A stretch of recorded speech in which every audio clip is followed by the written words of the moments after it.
And I know that there's nobody who wants to be sick, bedridden, wanting to wish they were dead because they're completely miserable. I don't know anybody who wants to be that way either. Behind the practice. Welcome back to Behind the Practice. I'm Katie Brinkley, and today I am joined by Clinton Hughes. Clinton, thank you so much for joining me on Thank the you. podcast today. Thank you for having me. You know, it's exciting because we had the opportunity to talk a little bit earlier today, and I convinced you to come on the show because I think that you have such a great story and mission that you guys are working on. So for people who are unfamiliar with you and your work, tell us a little bit about what you're doing. Okay, so I'm a researcher with ASU, Arizona State University, and we're also part of the XPRIZE Healthspan competition to reverse the biological age between 10 to 20 years within 1 year of interventions. And so what we're doing is taking all these modalities and demonstrating that we can reverse the biological age. And so we opened up a clinic in Scottsdale, and that's where we're going to be putting everything underneath one roof and then demonstrate that with our research participants. It's really incredible. And like we were talking earlier, you have 3 different colleges or campuses that you're working with. Yeah, so ASU said that we could have all of our modalities and have our research participants go to them because we have a lot of different equipment. And they're saying, well, you can go to these 3 different campuses, but the problem is we have, if you're a research participant, they're going to have to go to each of these different campuses every single day. Yeah. And therefore, it's like, well, let's put it all underneath one roof where it's convenient so that everyone's compliant. Because if I had to drive everywhere, I'm not going to want to be going across the valley every day. Yeah. So this is why we created this research facility in Scottsdale. So the research that you're doing here, you have ASU behind it. Why is this so important? Oh, okay. So, my father died from IPF, was idiopathic pulmonary fibrosis, and my twin brother, he passed away from aortic dissection, which is completely preventable. But those 2 deaths in my family and then several cousins all at once within 2 years made me really change my focus on how to prevent disease, how to cure disease, basically reverse age, because most diseases are age-related. And so I built a team. We're all, ASU faculty, and we have also Dr. Joe Deturi, Dr. Deepsea, that is out of University of South Florida. He's also on our team. So we're across different platforms, all the same initiative, all the same wanting to cure people, help people, because the industry is sick care. It's all about pacifying you until you die. Yeah. And we want to change that. We want it to where you can live healthy, long years. That's what's so great about the XPRIZE Healthspan competition, is so that we can allow you to live long and healthy, not being institutionalized wishing you were dead, but playing with your great-grandkids. Yeah. And so that's what really is motivating us, how we can apply it to our own lives, but then also help heal other people and get them better. So that's all of our kind of motivation. Yeah. And that's why we're all in it. So my team, we're all like-minded, wanted to write research papers, white papers, get it out to the clinics, get it out to the people so that everybody is taking on these modalities and improving their lives. What gap in the healthcare system really led you to want to start this mission? Okay, so it's really about, it seems like you're just a number. You're just a dollar sign to them. They will pacify you, give you, here's some medicine for you. And then now, 5-10 years later, you're taking 3 or 4 medications to fix the ones that you were taking originally. And you're sicker than ever. And you might be institutionalized and wishing you were dead. And now it's like, okay, well, I don't want that to happen. I don't want it to happen to me. So my motivation is like, how can I keep healthy? And if I do have, let's say, a metabolic disorder such as diabetes type 2, how can I reverse that? How can I get healthy so I don't lose a leg, an eye, or whatever have you because of these, preventable diseases, essentially? I think that one of the biggest problems with our current healthcare system is that many clinics are just treating symptoms. Yeah, they're treating exactly. They're treating the problem, not the cause. Yeah. Can you go back to, what originated the issue? Yeah. And that's exactly right. And that's what differentiates us from the current medical program that's driven by our pharmaceutical companies, right? Is that They just want to treat the symptoms, but not the cause. And that's why we want to reverse and prevent it, because we're going after the cause and not just the effect.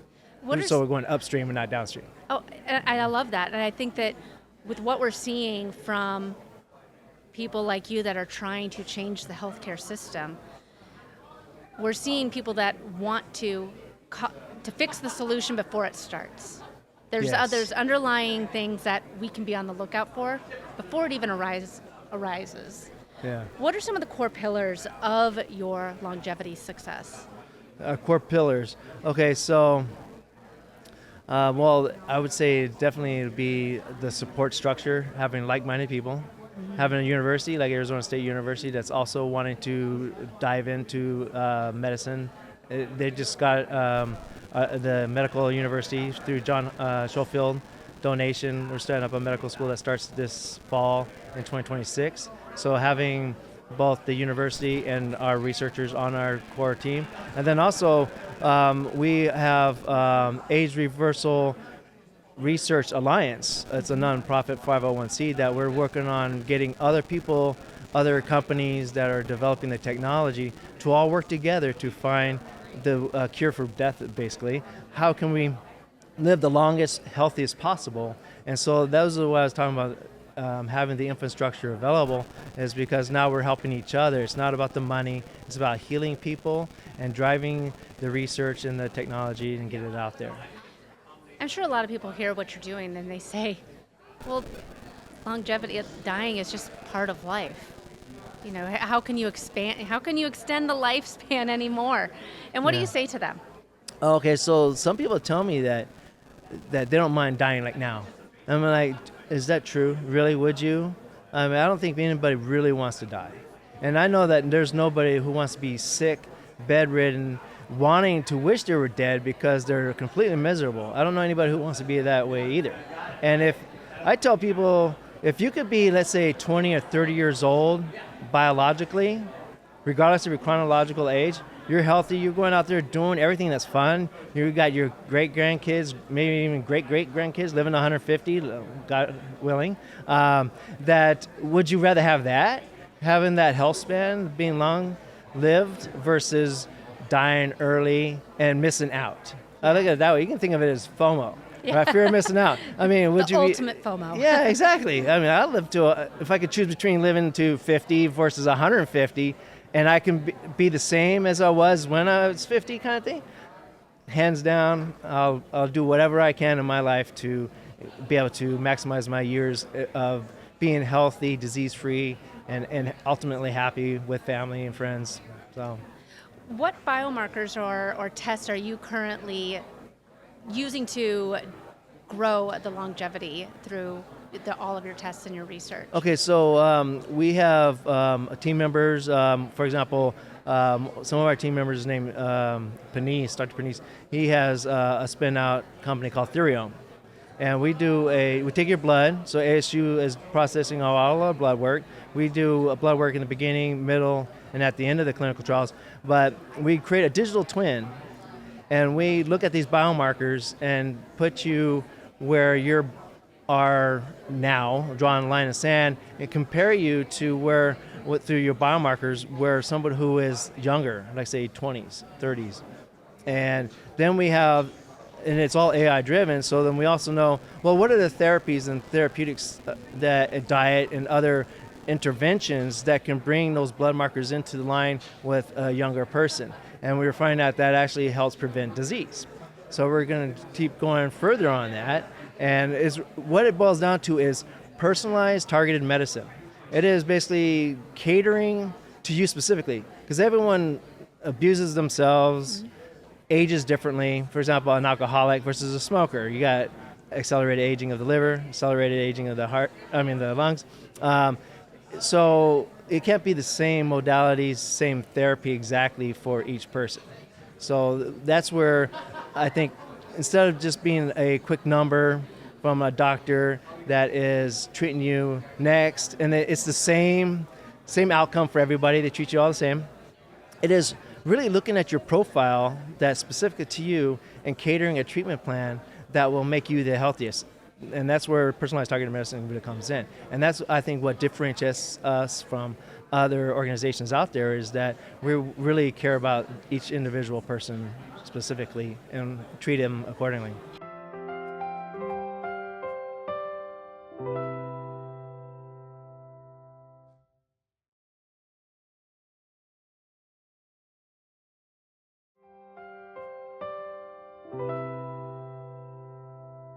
I know you mentioned AI. You're using AI with some of your research.